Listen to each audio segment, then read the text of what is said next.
গত রাত থেকে খাগড়াছড়ির বিভিন্ন সীমান্ত দিয়ে, অর্থাৎ যদি আমি স্পেসিফিক করে বলি সেটি হলো মাটিরাঙ্গা এবং পানছড়ি সীমান্ত দিয়ে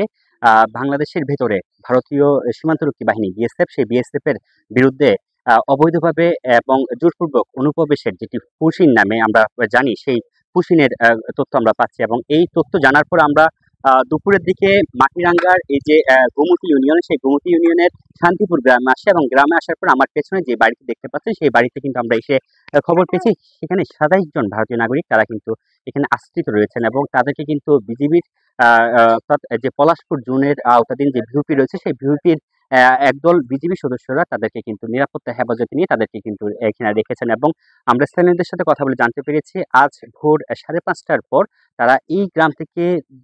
কিছু কয়েক কিলোমিটার দূরের যে সীমান্ত রয়েছে, অর্থাৎ ভারতের সীমান্ত, সেই সীমান্ত অতিক্রম করে তাদেরকে বাংলাদেশের ভিতর অনুপ্রবেশ করানো হয় এবং তারা সেই অনুপ্রবেশের পর তারা কিন্তু হেঁটে হেঁটে এই লোকালয়ের দিকে চলে আসতে থাকেন এবং লোকালয়ে আসার পরে লোকজনের সাথে কথা বলেন এবং কথা বলার পরে এই গ্রামের এই বাড়িতে আশ্রয় নেন এবং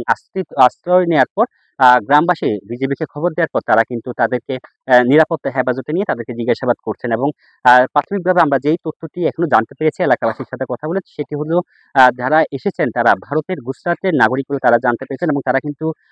এখানে এখন বর্তমানে প্রায় ২৭ জনের মধ্যে নারী, শিশু, পুরুষরা রয়েছেন। এবং শুধুমাত্র এই শান্তিপুর গ্রামে নয়, এবং এর পাশে যে টাইংদং ইউনিয়ন রয়েছে সেই টাইংদং এর সীমান্ত দিয়ে কিন্তু অনেকেই প্রবেশ করছেন। সেখানে পাশের সীমান্ত দিয়ে প্রায় ১৫ জনের মতো ভারতীয় নাগরিক অনুপ্রবেশ করেছেন বলে আমরা খবর পেয়েছি, অর্থাৎ তাদেরকে পুশিং করানো হয়েছে। এবং এর পাশাপাশি পানছড়ির লুগাং সীমান্ত দিয়ে কিন্তু ভারতীয় নাগরিকদেরকে বাংলাদেশের ভেতরে জোরপূর্বক অনুপ্রবেশ কিংবা পুশিং করানো হয়েছে বলে আমরা খবর পেয়েছি। এবং খাগড়াছড়ির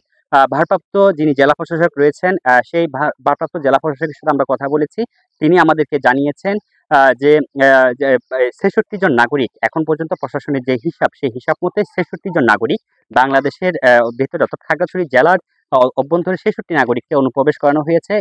জোরপূর্বকভাবে পুশিং করা হয়েছে। তারা কিন্তু এই বিষয়টি ঊর্ধ্বতন কর্তৃপক্ষের কাছে জানিয়েছেন এবং বাংলাদেশের বিষয়টি বাংলাদেশ বর্ডার গার্ডের পক্ষ থেকে, অর্থাৎ বিজিবির পক্ষ থেকে এই বিষয়টি নিয়ে ঊর্ধ্বতন কর্তৃপক্ষের সাথে কথা চালাচালি হচ্ছে কিংবা কথা বলা হচ্ছে। তারা কিন্তু এখনো গণমাধ্যমের সামনে এই বিষয়ে কথা বলেননি। আমার কাছে এই ছিল সবশেষ, অর্থাৎ বাংলাদেশের সীমান্তের পার করে যে ভারতীয় নাগরিকদেরকে বাংলাদেশের ভিতরে যে প্রবেশ করানোর যে একটি তথ্য শুনেছি আমরা গতকাল থেকেই, সেই বিষয়ে সবশেষ খবরাখবর।